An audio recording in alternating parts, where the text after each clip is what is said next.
Hello, welcome to the Religion Unplugged podcast, your one stop shop for all the best religious news and culture. I am Joseph Holmes, resident culture critic, and today I'm here with Christopher White to talk with him about his new book, Pope Leo XIV Inside the Conclave and the Dawn of a New Papacy. Chris is Associate Director and Senior Fellow at Georgetown University's Initiative on Catholic Social Thought and Public Life. His award-winning coverage of the Vatican for the National Catholic Reporter took him to more than 24 countries with Pope Francis. He is also the Vatican analyst for NBC and MSNBC. Chris, welcome to the show. Thanks, Joseph. Thanks for having me. Okay, so this year is not only a big one where the Catholic Church was watching, but the whole world was watching as Catholics chose a new pope. In an age where religion is declining, why do people still care so much who the head of the Catholic Church is and what he does? Well, I think for starters, conclaves in general throughout history have always been closely watched, and especially so in the modern age, because it's the most secretive election process on earth. So there's just a lot of palace intrigue that people of faith and no faith alike find something that intrigued them about this moment. And I'd say that intrigue was ratcheted up this conclave in the conclave of 2025 because, of course, of the Hollywood blockbuster film Conclave, which many people had seen in just the months leading up to a real life conclave. And so perhaps the stakes were raised a bit more this go around. But on a more serious level, I mean, the Pope is the head of 1.4 billion Catholics on earth. The papacy has no army, no economic force, but it does have tremendous moral persuasion in the world. We can even see that now in the current conflict in Gaza, or even perhaps more concretely in Ukraine and Russia, where there have been serious considerations of using the Vatican as a space for possible peace talks. And so one of the things that the conclave really drove home when all of the eyes of the world were for a few days glued to the chimney of the Sistine Chapel to see what color smoke it was going to produce, was just how relevant the institution, which at times is quite antiquated and backwards and seemingly old school, still matters.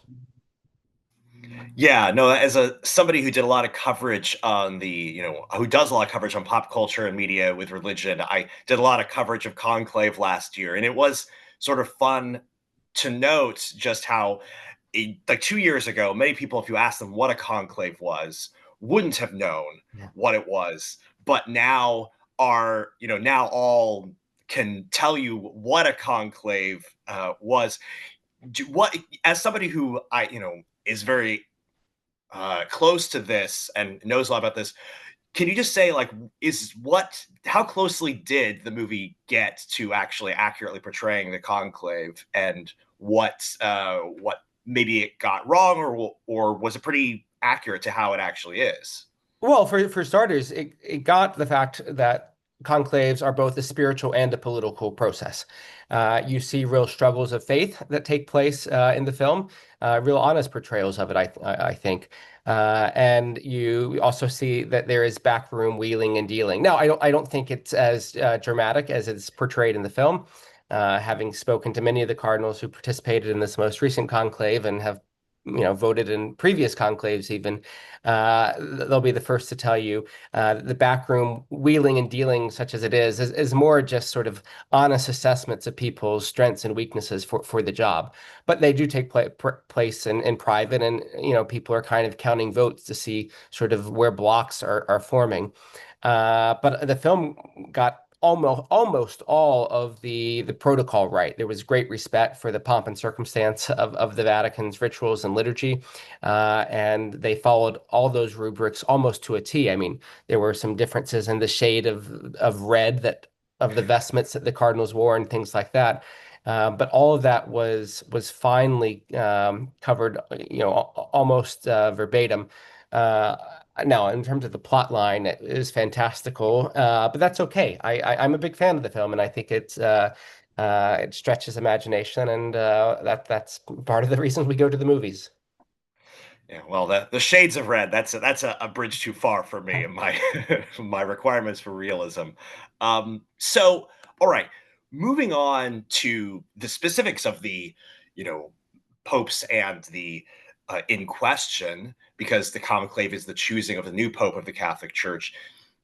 Again, as your bio writes and you talk about it in your book, you did spend a lot of time covering the Vatican when Pope Francis was the Pope. And definitely somebody, again, who's not a Catholic myself, but has been, observing the cultural conversation. Pope Francis got a lot of media attention and people had a lot of strong opinions about him, both positive and negative.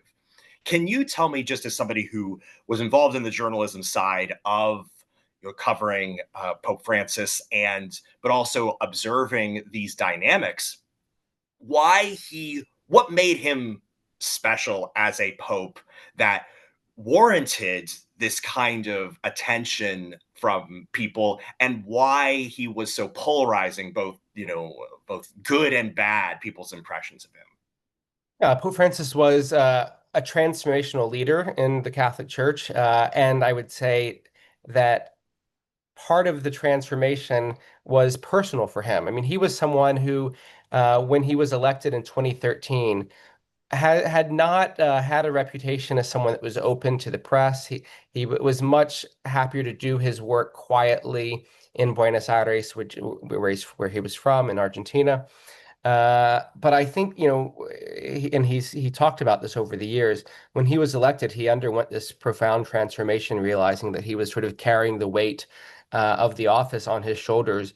And one of the things, he understood politics and he understood media very well. And he realized that the cameras of the world would follow him wherever he went. And he wanted to use that to his advantage. And he did so in ways that, immediately began to sort of shake up the optics of the papacy and the Catholic Church.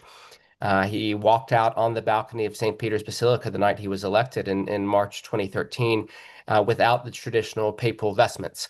He wore a simple white cassock. And that was his first sign that he wanted to convey his desire for a church that was simpler and humbler. And then, of course, in the following days after that, he went back to the hotel where he'd been staying in Rome to pay his own hospital bill. And he called his newspaper man in Argentina to cancel his subscription. And he did things like that.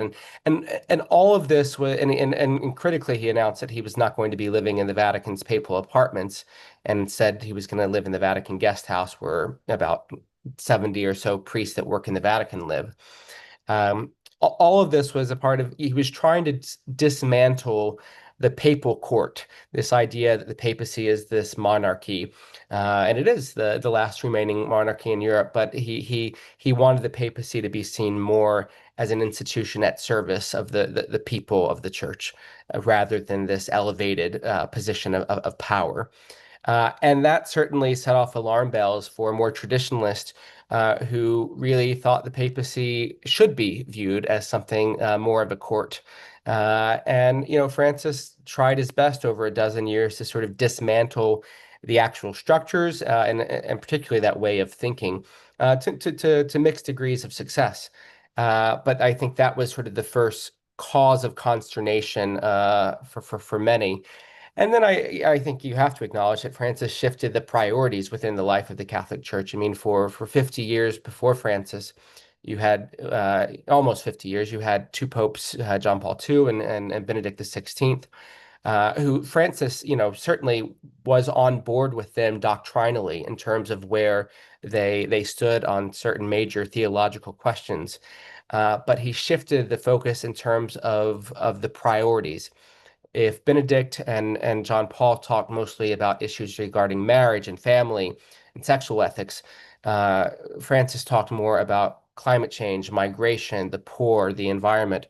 And for some people, that was electrifying, and others that was a source of unrest. And so that is another major reason that I'd say he was, in a sense, a polarizing figure. And I think, the election of Pope Leo in the conclave of this year was a referendum on the Francis papacy. That is how any papal conclave has to be seen. It's as a referendum on the last papacy. Yeah, there's a lot there I think is really interesting that you point out. One is that Pope Francis, was intentional about the fact that he was like, okay, whatever I do is signaling something. And so I'm not stumbling into this. I'm doing this on purpose to signal my priorities and the things I want to change. The other thing is when people are saying, oh my gosh, he seems like he's trying to change the Catholic Church. He was trying to change the Catholic Church, not in, necessarily the ways people accused him of doing, but he was trying to be a shaker upper. And so that's true. And then also, like you said, he would wade into our politically divided world or our theologically divided world, and like you said, shift the priorities and the emphasis in ways that maybe some people liked and some people didn't like. So that is that. Go ahead. He was a remarkably free and spontaneous individual, which allowed him to speak quite bluntly and quite candidly in a way that popes traditionally haven't spoken. And I think that also added to his authenticity. It's also what got under people's skins, people that wanted to see the Vatican, stick to the script, and the old guard that wanted protocol to always be followed were certainly annoyed, and that's putting it mildly, at the way in which Francis would deviate from protocol and tradition. But for others, that's what made Francis that's what lent credibility to his message, was the fact that he was doing so from a place of tremendous interior freedom, which bolstered the, I think, credibility factor. Yeah.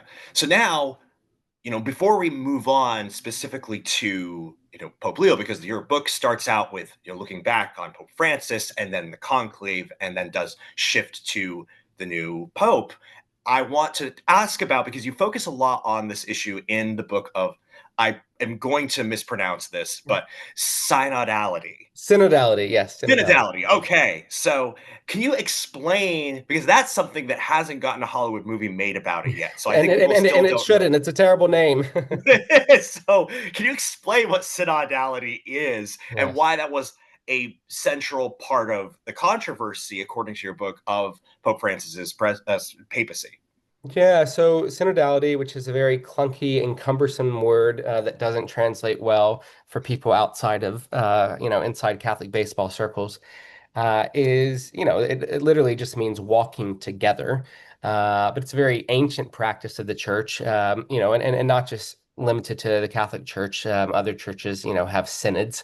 But after the Second Vatican Council, which took place in the Catholic Church between 1962 and 1965, it was a time of sort of soul searching for the Catholic Church, where they were trying to consider how the church might be opened up to the modern world. And one of the practices that was restored after the Second Vatican Council was the idea of holding synods. And the thinking was that every 3 years or so, bishops from around the world would come to Rome in communion with the Pope to discuss topics of big concern, big importance in the life of the church.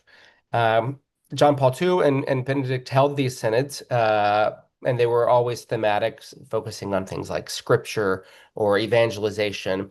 But most people that participated in them would attest to the fact that they were pretty scripted events, that it wasn't a free-flowing exchange of ideas. Francis, when he was elected in 2013, totally upended the way synods were held and encouraged debate and disagreement and open discussion about issues that had often been considered, taboo to bring up in the life of the church. Anything from, you know, communion for divorced and remarried Catholics, LGBTQ issues, clergy sex abuse. Francis thought, let's put it all on the table. And he ratcheted that up over the course of his papacy, so much so that in 2021, he said, we're not just going to have these synods here in Rome, we're going to have a global consultation process that's going to take place over a number of years, and invite all Catholics around the world to participate in this process to sort of share their hopes, their concerns, their visions, their aspirations for the church. And so this was very much Francis's, I argue, his legacy making process. And he was really asking the whole church to consider how its structures might be rethought, and perhaps be reorganized and remade to make the church a more welcoming place, a more participatory place, and for that participation to be more open to the laity, not just ordained clergy. And that I think created tremendous energy at the grassroots level in the church, but in certain quarters provoked a lot of backlash as well. And I would also argue, and I do in the book, that the conclave was a referendum on that effort. Yeah, no, that makes a lot of sense. So that's something I want to touch on very soon. I think that it's interesting because what you're describing is this tension where people want many people want the Catholic Church to modernize, Mm. and maybe want it to be a bulwark against modernization. In fact, one of the reasons that there is in some quarters an attraction to Catholicism today is they feel like it is bulwark against many of Of the sort of course. the changes that are going on. When I hear you talk about this, I'm saying again as a Protestant, I'm saying like, oh, okay, so he wanted to make the Catholic Church more Protestant, which is I'm like, hey, as a Protestant, there's a lot I could get behind about that, but I also know that it's like, well, then but I also know, well, I'm Protestant, so but that's all very interesting. Now, so let's shift to talking about the now new Pope Leo the 14th. One of the things that you're talking about is this being his election being a referendum on the Francis presidency. Can you unpack what you mean by that and what the implications of his election then mean for that referendum? Sure. So I think when, the College of Cardinals, which is the elite body of men that are tasked with electing the next pope among themselves, come to Rome after a pope has died, they discuss the needs of the church and the needs of the world. And what they were doing in those weeks in late April and early May of this year were debating to the extent the church should follow on the path of synodality that Francis initiated. And there were various camps. I think there was one camp that would be very happy to see those efforts just go by the wayside and die completely. Others that thought there might be something worth saving there, but I'd say a more tepid response. And then those that really wanted to go full steam ahead in this direction of synodality with some tweaks, but getting behind that push. And I think in electing Cardinal Robert Prevost, who took the name Pope Leo the 14th, they elected someone who is fully in favor of synodality, but critically, someone who has a different personality than Francis, who is a manager. And they wanted someone who could take what Francis started and actually institutionalize it for the whole church. Francis was not a manager. That was not his skill set. He was a wonderful public-facing figure. Uh, Robert Prevost, now Pope Leo the 14th, is someone who has a reputation as a real man of governance. They share the same vision, the same pastoral priorities. In fact, the night that he was elected on May 8th, he came out on the balcony of St. Peter's Basilica, gave a very short speech, but it offered a blueprint for his early days, where he said he dreamed of a church that was synodal. He used the very word that Francis, had popularized. It was a real signal that he was going to continue on the path that Francis had initiated. He said, "I dream of a church that's synodal, that's capable of building bridges, and open to all." So I think you have to see him as synonymous with Francis's priorities, but two different styles of governance to go and to get to the same direction. Gotcha. So, yeah. So one is a vision caster, and another is an executor, essentially. Exactly. It's almost the equivalent of, a founder, of this visionary founder who starts a nonprofit and is capable of, setting a course, but you need someone else to come in and say, this is how we get across the finish line. Gotcha. So in the final minutes we have, you got to actually meet him before he became pope, and you actually mentioned in the book that you were actually one of the people who were suspected he might actually be elected pope. What are other kind of impressions that you have about him, having met him, and then now that we're some ways in, not very far, but some ways in, past the 100 days of his papacy, what do you see about his tenure now and what we kind of look forward to from the future? Yeah, so most people had discounted the idea of an American being elected as pope. The general thinking was along that America has too much power in the world, and a pope from the United States in a sense, would, just concentrate that power in a way that was, let's say, unappealing at best to many of the cardinals, particularly for an institution that represents Catholics from 1.4, billion members around the world. The idea of an American was too unsavory. Uh, Robert Prevost, born and raised in Chicago, but not really thought of as an American, as the Italian papers described him. He's the least American of the Americans, and it's because he spent a third of his life growing up in the States, but then a third of it in Europe, and then a third in Latin America, in Peru, where he was a missionary priest, and later a bishop. And because of that, one, it allowed him to get to know much of the global church and for them to know him. So even though he wasn't a name that people outside of the church knew, inside of the church, many people knew him because they had crossed paths with him at various points in his life. And for me, that was a real sign that he was viewed as an outsider by a lot of people, but knew how things worked close to the center of power. And Pope Francis had brought him to Rome in 2023 to head a very powerful Vatican office that is responsible for vetting Catholic bishops around the world. I'd say it's perhaps the most powerful of the Vatican departments because it's one of the ways in which a pope gets to leave his imprint on the entire church by deciding who are his foot soldiers, who are the bishops that he's naming all around the globe. And so he evidently trusted Robert Prevost a lot, and that's when I first met him. A few months after he arrived in Rome, and he struck me as someone who was very thoughtful, very deliberate.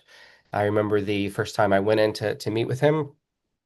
As a journalist, I had lots of questions for him, and I went in with those questions. He did not want to do an on-the-record interview because of the sensitive nature of his office, but he said we can chat. But very quickly, he turned the tables on me. He wanted to know about, my views on various Vatican affairs, and in particular, my knowledge of the U.S. because he had not lived in the United States for a very long time, and he wanted to ask some specific questions about the state of the U.S. Catholic Church. And what I discovered in that first meeting certainly held true over the course of the next 2 years as I got to know him better. He was always very sharp, had done his homework. People that worked with him would also say that he was the most prepared person in the room.